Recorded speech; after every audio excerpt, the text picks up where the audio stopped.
네, 미국 증권거래위원회 SEC가 가상자산인 비트코인의 현물 ETF를 최종 승인했습니다. 어제는 가짜뉴스 소동이 일어나면서 비트코인 가격이 롤러코스터를 타기도 했는데 ETF 승인이 앞으로 자산 시장에 어떤 영향을 미칠지 알아보겠습니다. 정철진 경제평론가 나와 있습니다. 안녕하십니까? 네, 안녕하십니까? 네. 자, 미국 증권거래위원회가 비트코인 현물 상장지수 상품, 그러니까 ETP의 상장과 거래를 승인했다.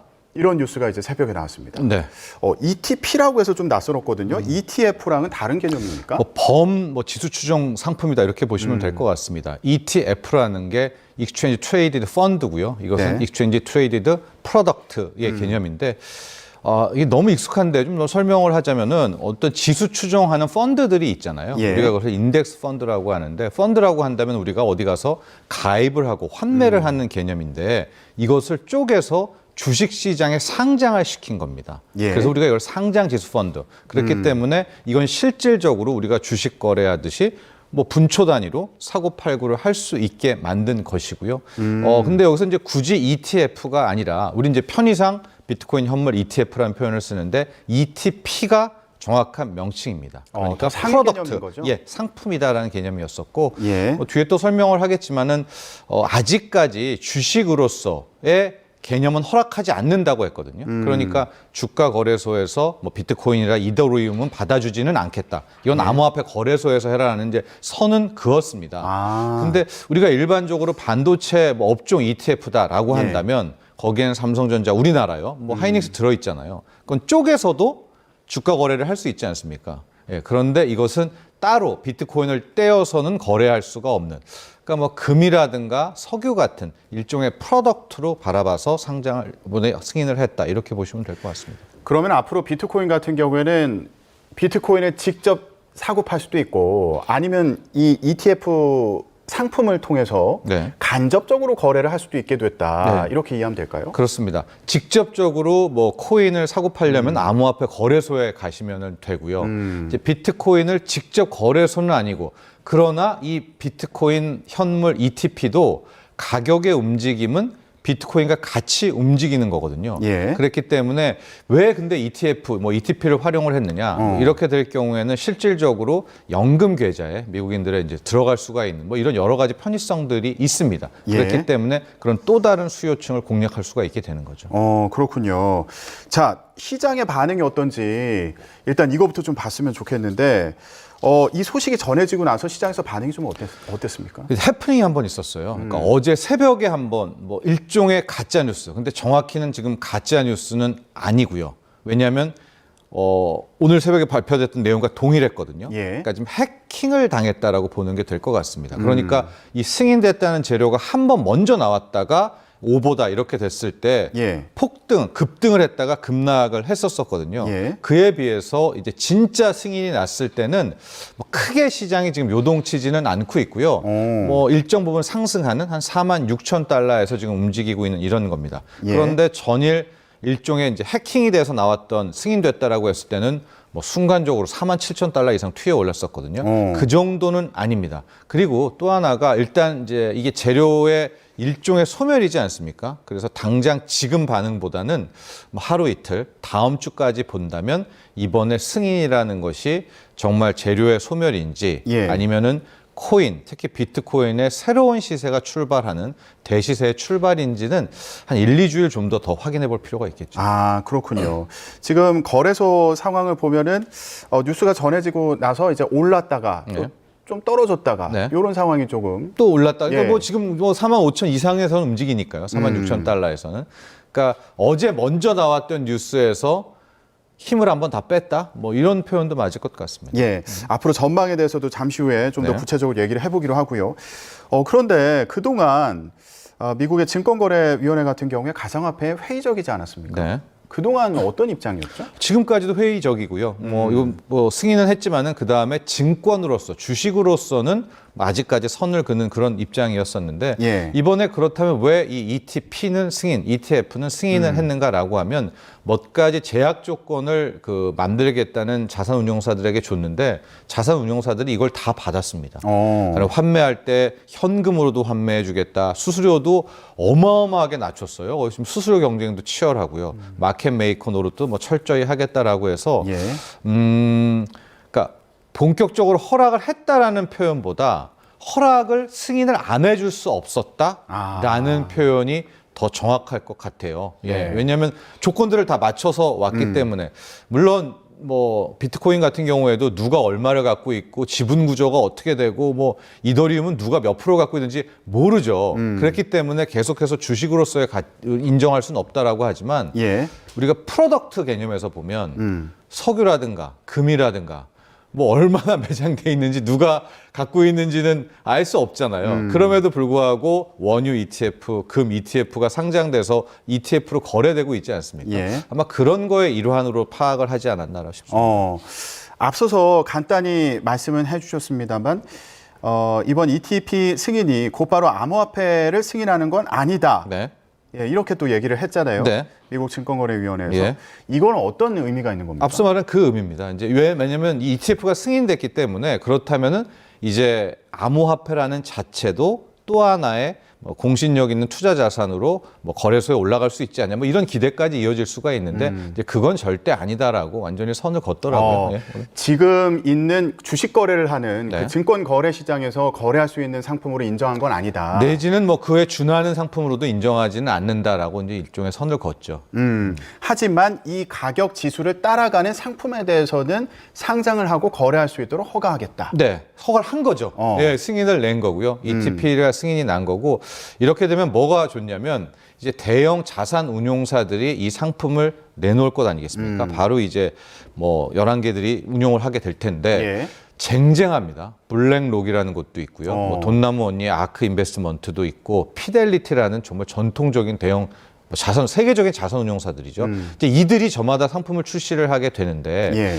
우리가 이렇게 생각하시면 될 것 같아요. 자동차 업종 ETF다. 우리나라에. 그럼 현대차, 기아차 등등이 담지 않습니까? 이게 이제 구조의 문제인데 그걸 출시한 ETF 운용사 같은 경우에는 그걸 똑같이 가격을 추종하려면 자신의 일종의 포트폴리오 안에 그 주식들을 사서 쟁여놓고 그거를 추종하게 되는 거거든요. 마찬가지입니다. 비트코인 ETF, 비트코인 ETP도 비트코인 가격을 똑같이 추종하려면 그들이 많이 매입을 해놓고 거기에 따라서 운용을 해 나가는 거거든요. 예. 그러니까 지금 세계적인 자산 운용사들이 이 상품을 출시한다면 기본적으로 그들이 사서 쌓아놓을 거 아니에요. 그러니까 기본 수요가 엄청난 수요가 일단 하나가 떠받칠 줄 수가 있고 비트코인 자체에 대해서. 예, 하고 이 비트코인 ETP가 계속 인기가 있을 때는 예. 설정의 규모가 더 커질 거 아니겠습니까? 예. 그럼 뒤따라서 수요는 더 붙게 된다라는 이제 그런 장점이 하나가 있고요. 예. 두 번째는 신뢰도죠. 즉 뭐냐면 암호화폐 싫어. 비트코인도 내가 왜 바이낸스니 이런 데 가서 거래를 해. 이런 사람들도 이제는 주식 시장에 비트코인 ETP가 상장돼서 거래된다면 예. 이거는 공략을 해볼 수가 있는 것 아니겠습니까? 더 쉽게 접근할 수 있다. 저변이 확대되는 것이고 신뢰도도 굉장히 높아지죠. 예. 암호화폐 그게 뭐야 하다가도 이제 버젓이 비트코인 ETP가 상장돼서 거래가 된다면 그것도 알아주는 세계적인 자산 운용사들이 한다면 신뢰도에 대한 비트코인을 바라보는 시선이 좀 바뀔 수가 있고 또 앞서도 얘기했지만 이제 연금 계좌에도 편입이 되게 되면서 되게 저변이 확대될 수 있는 그런 기회가 됐다. 이 예. 기대감으로 실은 작년 한 해를 놓고 보면 비트코인 가격 거의 많이 올랐을 때 한 3배 가까이 오르지 않았었습니까? 그런 기대가 좀 선반영됐다라고 보면 되겠습니다. 근데 여기서 좀 한 가지 드는 의문이 말씀을 쭉 들어보면은 비트코인 자체에 대해서는 좀 신뢰를 못했던 분들도 공신력 있는 기관에서 이제 비트코인을 이용한 상품을 출시하면서 이거에는 좀 투자를 해볼 수 있지 않겠느냐 이런 기대감에 대해서도 얘기를 해주셨고 그리고 증권거래위원회도 이런 상품 같은 경우에는 비트코인보다는 좀 더 안정적이지 않을까 이런 기대를 하는 것으로도 보이는데 하나 조금 네. 드는 의문이요. 앞서서 ETF 승인됐다 이 가짜 뉴스가 나왔을 때도 비트코인 가격이 굉장히 출렁이지 않았습니까? 네. 그러면 만약에 ETF 이 상품이 나왔을 때 이것도 비트코인 가격을 따라간다면 뭐 비슷한 상황이 생겼을 때 ETF도 가격이 굉장히 변동성이 커질 수 있는 거 아니에요? 똑같죠. 예.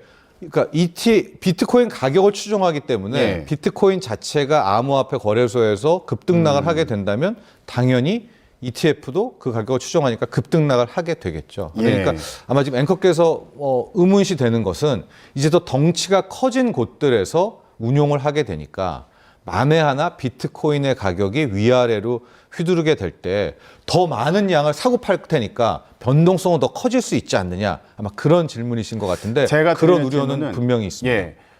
ETF 자체도 그 변동성은 똑같이 갖고 있는 거면 불안정한 건 마찬가지지 않을까? 이 비트코인과 같은 거 아닌가? 불안정성 갖고 있는 거 아닌가? 이런 생각이 들어서요. 예. 근데 모든 자산 가격은 다 불안정성이 있죠. 금 가격도 급등락을 하고 유가도 급등락을 하게 되니까 뭐 주식도 급등락을 하는 건 아니겠습니까? 그런데 뭐 비트코인 자체도 급등락을 하게 된다면 당연히 비트코인 ETF 가격도 급등락을 하는 거죠. 그러면은 ETF가 가진 장점이 뭐가 있는 거죠? 그거 좀 더 구체적으로 얘기해 봤으면 좋겠는데 비트코인을 기반으로 한 ETF가 가진 장점이 뭐가 있습니까? 앞서도 말했지만 이제 비트코인이라는 게 거래소에서 충분히 뭐 A, B, C 모든 사람들이 다 거래를 할 수가 있잖아요. 근데 굳이 이제 이 자산 운용사들이 비트코인 ETF를 출시하려는 것은 그들도 무슨 생각이 있었겠죠. 그래서 자신들이 ETF로 만든 다음에 제도권으로 왔을 때 꽤 많은 사람들이 이것을 저변을 확대할 수가 있겠다. 예. 그럼 그들은 수수료 수입을 얻을 수 있지 않겠습니까? 아마 그런 차원에서 이들 자산 운용사들이 이제 좀 음지양질한 표현은 그렇지만 이쪽으로 더 끌어올려서 판을 키우려는 의도가 예. 있지 않았나라고 싶죠. 그리고 혹시 이용하는 사람 입장에서도 이제 접근성이 더 쉬울 수도 있을 테고 네. 투자를 했을 때 뭔가 비트코인에 투자를 했을 때 여긴 규제가 없는 시장이다 보니까 좀 더 위험하다라고 생각할 수도 있을 텐데 이 펀드 시장으로 들어오면 뭐 규제가 더 적용되는 부분이 있는 걸까요? 특별히 뭐 다른 점은 없겠죠. 뭐 ETF 양식에 따라서겠지만은 비트코인 가격이 움직이는 거에 대해서는 실질적으로 뭐 SEC가 뭐라고 할 수는 없을 겁니다. 그렇군요.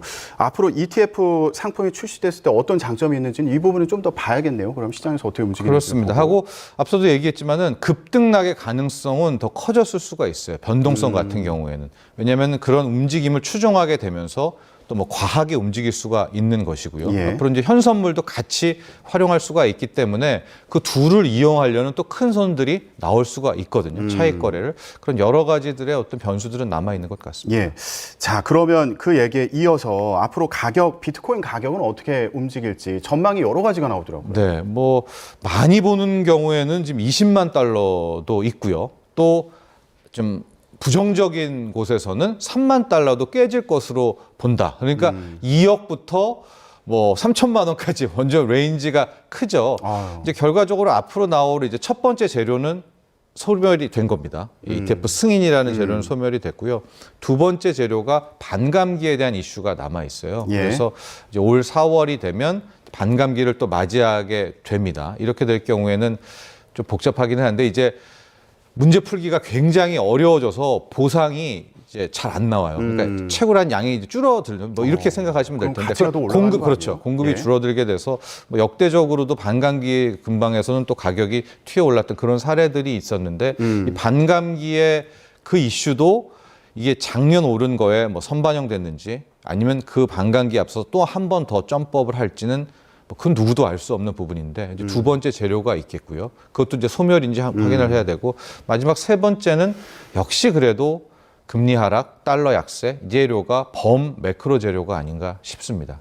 결과적으로 지금 뭐 자산 가격이라는 것이 달러 약세, 금리 하락과 연동되어 있는 부분이기 때문에 지금 시장이 이렇게 주식도 꿈틀대고 특히 뉴욕 증시도 다시 꿈틀대고 비트코인 가격도 작년 한 해 후반부에 막 그렇게 많이 올랐던 것은 이제 본격적인 달러 약세, 금리 하락 시대가 온다라는 것이 반영돼서 붐업이 된 거거든요. 예. 그러니까 마지막 매크로 재료는 이제 그것이 아닌가 보여지는데 저는 뭐 개인적으로 달러 약세, 금리 하락이 올 한 해 상반기에는 계속 지속될 것이다라고 보고 있고 예. 뭐 반감기 효과도 있을 것이다라고 보고 있는데 저는 이제 조금 뭐 걸리는 것이 지금 이제 중앙은행들에서 우리나라는 한국은행이고 또 미국은 페드에서 자체적인 암호화폐, 이제 디지털 화폐죠. CBDC라는 Central Bank Digital Currency라는 자체적인 디지털 화폐를 이제 출시를 합니다. 그러니까 쉽게 말하면 달러 코인, 우리는 원화 코인들이 나오게 될 때 과연 이 중앙은행들에서 이 민간 암호화폐 이 시장을 어떻게 바라볼 것인가? 여기에 대해서는 글쎄요, 좀 저는 좀 혹독하게 다루지 않을까라는 생각도 있거든요. 예. 그런 게 저는 좀 리스크로 남아 있다고 보여집니다.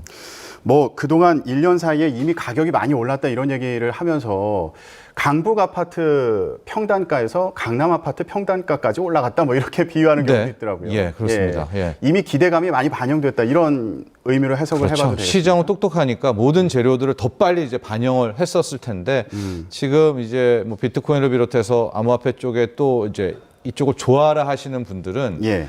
이게 비트코인이 됐으니까 뭐 이더리움은 아니냐 뭐 이런 식으로 전반적인 시장의 붐업을 또 기대하시는 분들도 분명히 있습니다. 예. 자, 상승을 기대하는 시선도 있고요. 그리고 이미 뭐 가격에 기대감이 반영된 거 아니냐 이런 네. 여러 가지 시선이 나오고 있어서 좀 더 장기적으로 봐야 된다. 네. 예, 이런 말씀도 이해가 되고. 금리 인하도 결국에는 비트코인 가격에도 영향을 미치지 않겠냐고 네. 말씀을 해주셨는데 미국의 기준금리 인하가 예상이 되고 있는 상황이잖아요. 그러면 언제부터 시작할까? 요거 참 궁금한 상황이죠. 저는 5월로 보고 있는데 왜 그렇습니까? 시장은 한 2, 3주 전에는 이제 3월까지를 보다가 12월에 연준 의사록이 공개되면서 지금 3월, 5월, 6월, 거의 7월까지도 이제 뒤로 밀린 이제 그런 상황이 되고 있습니다. 그러나 왜냐하면 이제 12월 연준 의사록에서 생각만큼 이제 페드 연방준비제도 이사회가 금리 인하에 강력한 또 의지를 천명하지는 않았거든요. 그러니까 오히려 뭐 추가 인상 금리 가능성도 얘기하면서 일단 금리 인하의 시기는 굉장히 후퇴됐는데요.